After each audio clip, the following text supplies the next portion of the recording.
John 19:17 through 18. So they took Jesus, and he went out bearing his own cross to the place called the Skull, which in Aramaic is called Golgotha. There they crucified him, and with him 2 others, one on either side, and Jesus between them. It was a common practice in those days for the crucified person to carry part or all of his cross to the crucifixion site. The other Gospels tell of a man named Simon Cyrene who carried the cross for Jesus. John doesn't mention this man, but that doesn't mean it didn't happen. John said Jesus went out bearing his cross. That is, he started the journey from the judgment hall. And the other Gospels tell us what happened along the way. He couldn't make it the whole way, and so they enlisted the help of Simon of Cyrene. Jesus was probably a lot stronger than your average man simply because he worked in physical labor as a carpenter, or at least we suppose that he did. Why couldn't he carry the cross the whole way? That's a question. What was wrong? Why wasn't he strong enough? Well, undoubtedly it had something to do with the flogging that he had to endure, the beatings that weakened him. Now, you've probably heard all 3 names that are used to refer to the place where Jesus died.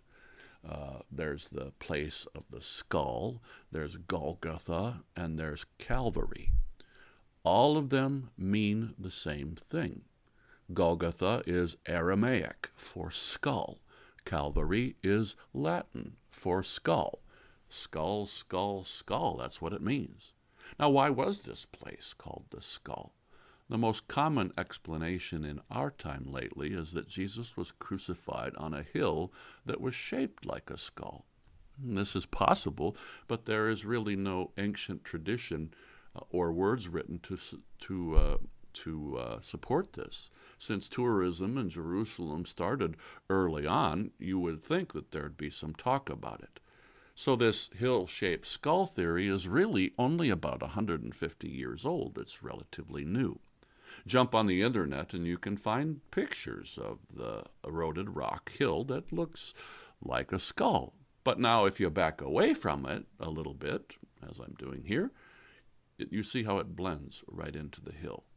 It's kind of like one of those deals. If you look into the clouds, you can see a face. The human way of looking at things, the way our mind works, is from what I understand, is we're looking for shapes and patterns, and I think that's what someone did with this. Significant erosion has happened since it was first photographed in the 1850s, the late 1850s, and the bridge of the nose washed away from the skull. Makes one wonder if this formation was even present when Jesus was around. People really get carried away with holy places, though. They really want to touch and see where Jesus was, and they often suspend normal disbelief because they want it so bad, because they want to have a connection, not just with history, but Jesus. They want to touch something that he touched.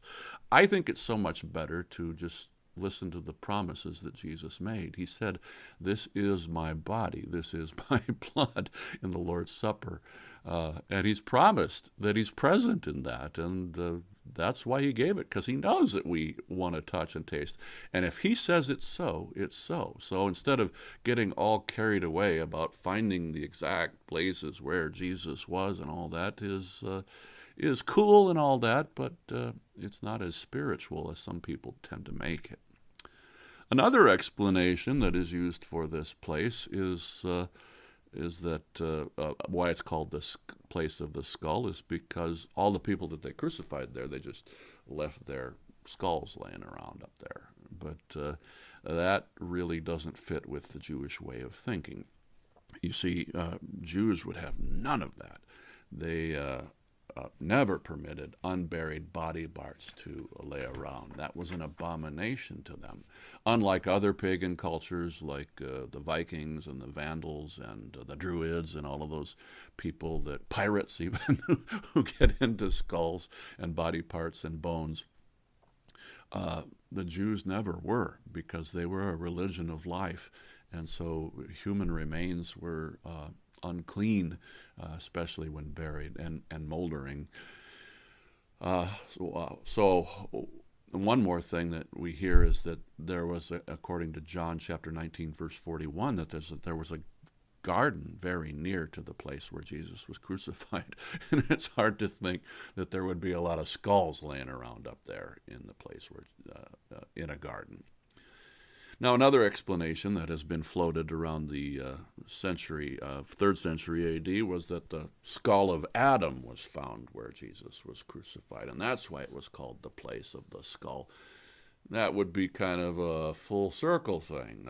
The skull of the person who introduced death to humanity was right in the same place where the one who released humanity from death happened. That makes such like a movie theme. But again, there is no evidence that this is true. It's more wishful thinking. We simply don't know why the place of the skull is known for that, by that name.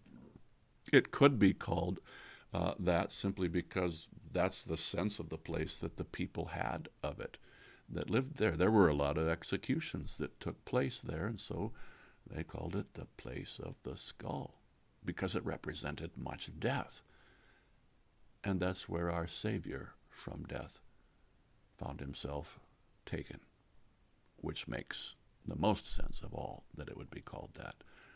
The one who came to save us from death meets us in that place of the skull. He was crucified with 2 others on either side of him. We learn in the other Gospels that these guys were criminals. He began his ministry by receiving the baptism of sinners. Remember, John didn't want to baptize him because this was a baptism for sinners, and Jesus baptized was because he wanted to identify with the sinners. Now he's dying with the sinners. His enemies might have thought that this was the final indignity for Jesus, but actually it's his glory. He was the one who came to die for sinners and with sinners. This was the scary place called the skull, the place of death. And this is where Jesus would go for us so that we would not have to be afraid of death. John 19 through 22. Pilate also wrote an inscription and put it on the cross. It read, "Jesus of Nazareth, the King of the Jews." Many of the Jews read this inscription, for the place where Jesus was crucified was near the city, and it was written in Aramaic, in Latin, and in Greek. So the chief priests of the Jews said to Pilate, "Do not write the King of the Jews, but rather this man said, 'I am the King of the Jews.'" Pilate answered, "What I have written, I have written." The Greek word describing what Pilate wrote to put on Jesus' cross is titulon, that is, title, because that's what it was. It was a title. The title was on a flat piece of wood that was scrubbed with gypsum so it was white, and it could be read. A placard, and on it were inscribed the crimes of those who were condemned. This was part of the deterrent of the cross.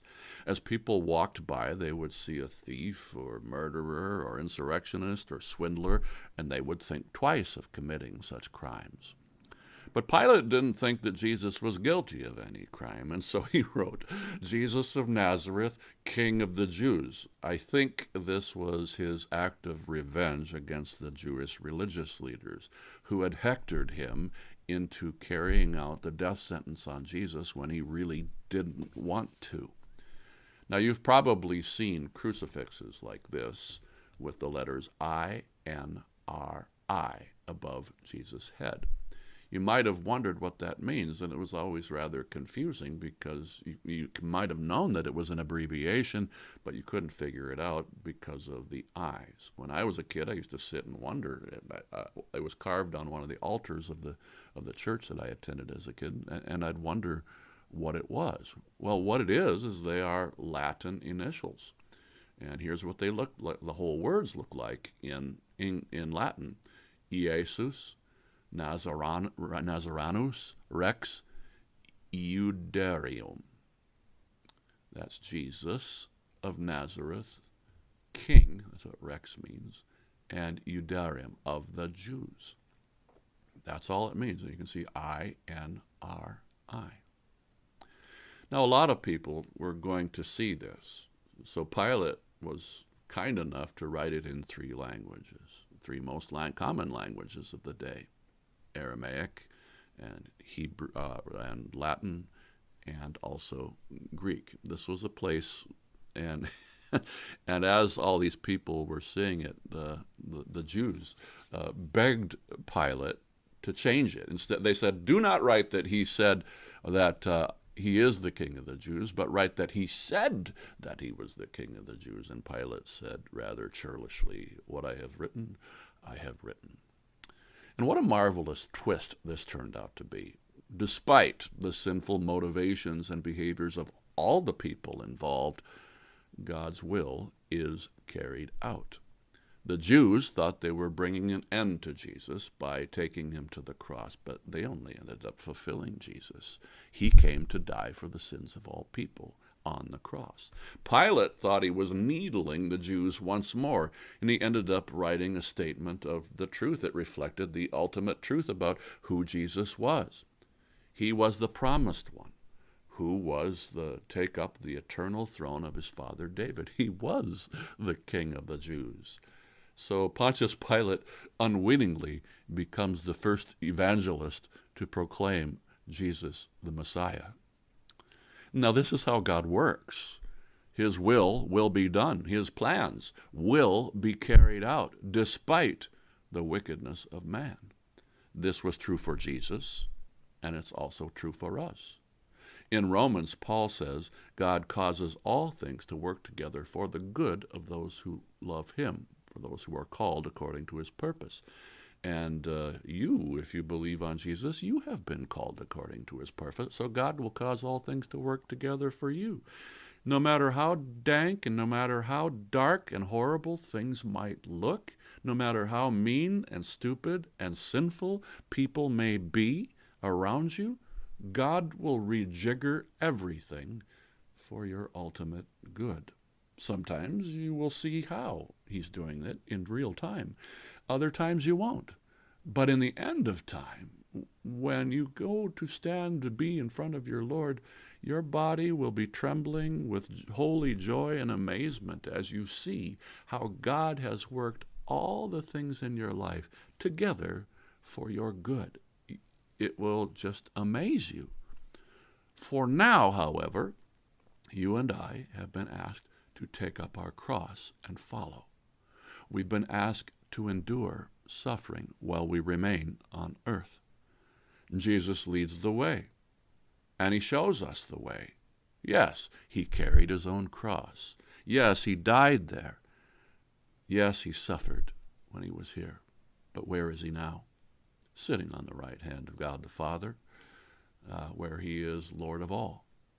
And yes, God asks us to suffer right now, and we are enduring suffering in many forms. You might be suffering in a way that nobody else knows, but he asks us to endure.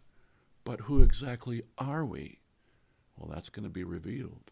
We are the children of God. We are heirs of all that is God's. So while Jesus is Lord of all, we will stand with him on the last day.